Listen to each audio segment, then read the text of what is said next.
Namanya siapa Kak? Di mana asalnya? Hai, salam kenal semuanya. Salam kenal Kak. Stop. Di mana Kak tinggalnya?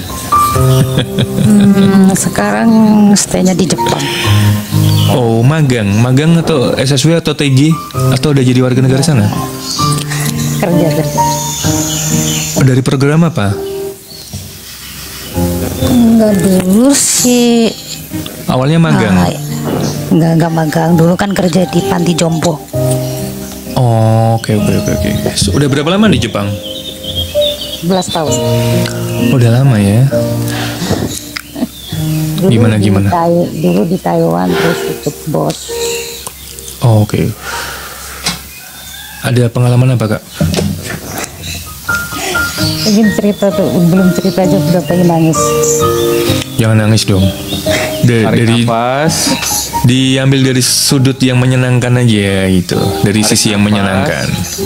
Merem, pandangi wajah kita berdua, mungkin lebih tenang. Tarik nafas, merem, tidur. Lupakan semuanya. Aku turun. Turun dong Kak. Iya. Di mana Kak? Kak Esther. Sebenarnya sih nggak pantas ya diceritain di umum, tapi aku tadi lihat kok ada podcast seperti ini, kayaknya pengen ikut gabung gitu. Yang tadi kata Kak Wijaya itu kan bilang kita tidak bisa merubah watak karakter orang ya kan, seperti itu ya. Kita tidak bisa merubah siang jadi malam, malam jadi siang, seperti itu. Iya. Ya kan? Laki-laki seperti apa sih yang bisa dikatakan bertanggung jawab itu seperti apa? Versimu sendiri orang yang bertanggung jawab tuh gimana? Sekarang kamu nanya dulu, versimu sendiri orang yang bertanggung jawab tuh di pikiranmu tuh apa sih gitu? Yang ada dalam benakmu orang yang bertanggung jawab tuh yang seperti apa? Gitu. Ya itu yang selama ini saya cari itu. Saya belum bisa cari jawaban seperti apa. Kakak udah pernah menikah? Ya itu justru karena saya udah pernah. Awalnya gini, saya dulu pernah menikah, terus suami saya meninggal karena sakit. Saya udah punya anak satu, selang berapa tahun, 9 tahun ya. Terus aku ketemu, ya istilahnya ketemu sosok laki-laki kayak gitu. Laki-laki, dari awal aku udah cerita bahwa aku ini udah pernah nikah dan punya anak satu. Segalanya aku ceritain ke dia, tapi dia bilang kamu harus jujur sama orang tua kamu laki-laki. Di awal dia oke, saya bakal lagi cerita ke orang tua saya. Seiring berjalan, dia bilang dari awal ketemu. Kak, maaf Kak, itu grounding. Apanya? Grounding. Jadi suara headsetmu tuh kayak nggak stabil, kayak kresek ya. Makasih Bunda. Iya nggak jelas suaranya.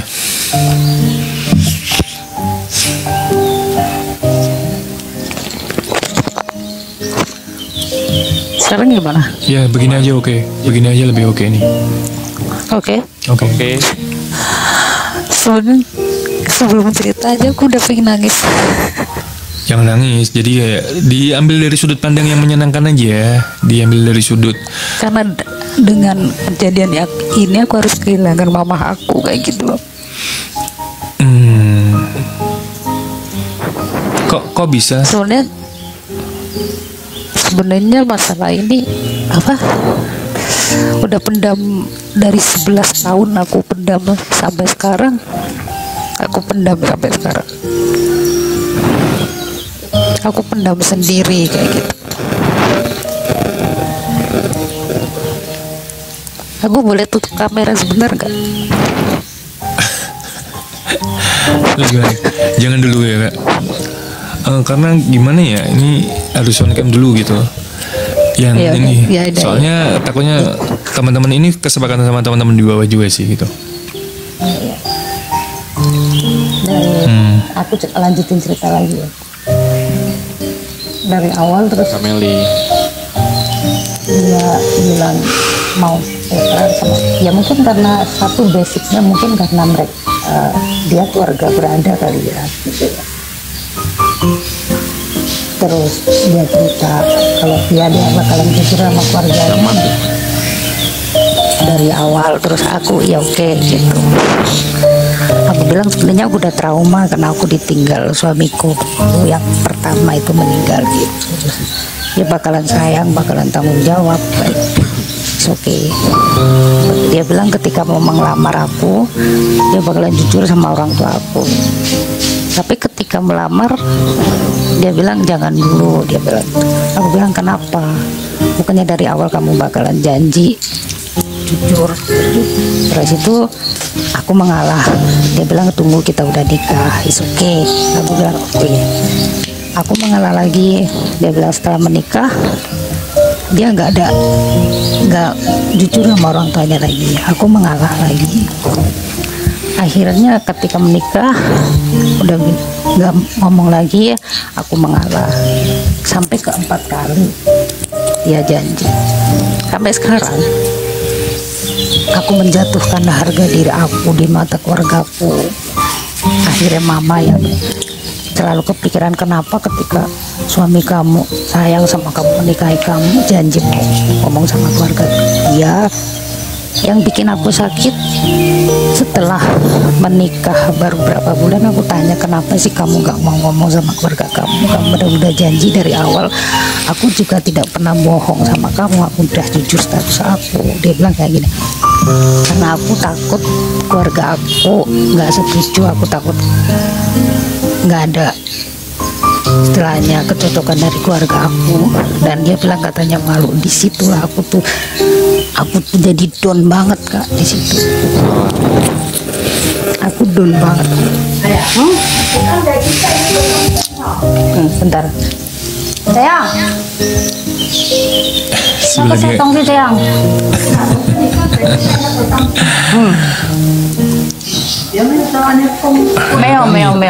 Meo. Hai. Kasih tahu dia. Terus aku tuh hancur gitu waktu itu karena dia bilang. Oke, paham. Jadi gini. Terus apa hubungannya sama kriteria laki-laki tanggung jawab yang kamu tadi pertanyakan dari awal? Ya karena dia gak ada tanggung jawabnya dalam sebagai laki-laki. Ya dia nggak mau jujur ke keluarganya. Aku juga kayak gitu.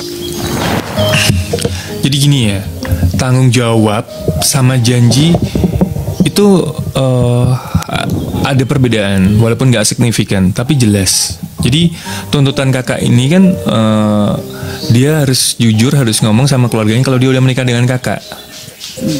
Ya kan? Bukan dia harus jujur ke keluarganya kalau aku udah pernah nikah, punya anak kayak gitu ke keluarganya. Iya. Apakah harus perlu keluarganya itu tahu kalau kakak udah pernah nikah? Harus perlu banget ya tahu kalau keluarganya dia itu tahu kondisi kakak yang sebenarnya itu harus tahu banget.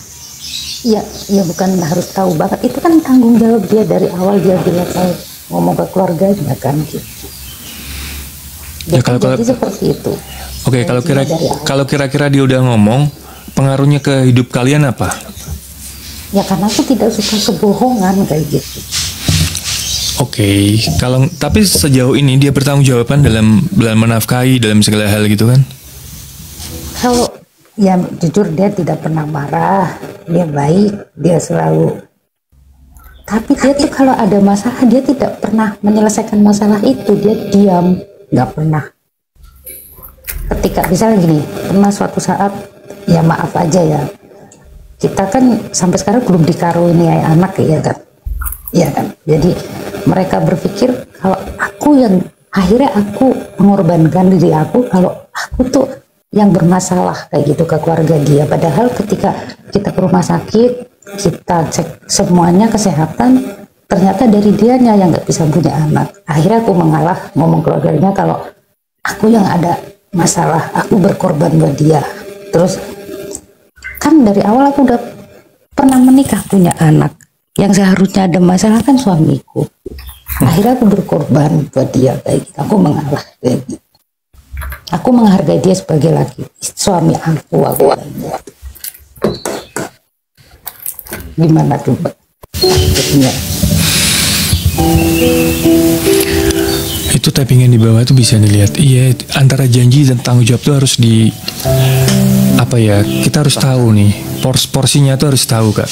Kenapa sih hal itu harus difikirkan kalau sementara kalian tuh udah bahagia? Enggak bahagia. Enggak bahagia. Loh, dia tanggung jawab, dia setia, terus yang kakak omongin tadi tuh nggak bisa menutupi hal seperti itu, nggak nutupi kekurangannya, nggak bisa menutupi kekurangan dia. Ya, yang aku nggak ngertinya itu ketika ada masalah apa dia itu nggak pernah menyelesaikan gitu. Jadi Contohnya kayak gini. Karena ya namanya rumah tangga itu kan ada batuk-batuknya gitu ya. Apalagi kita tinggal dengan mertua kayak gitu ya.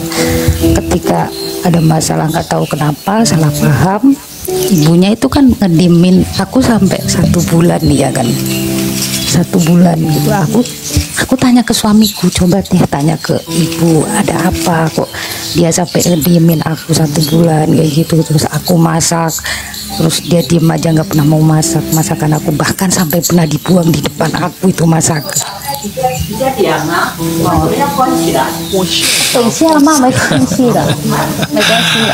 agak distract ya guys ya. Jadi kalau kalian yang mau naik diusahakan agak steril ya.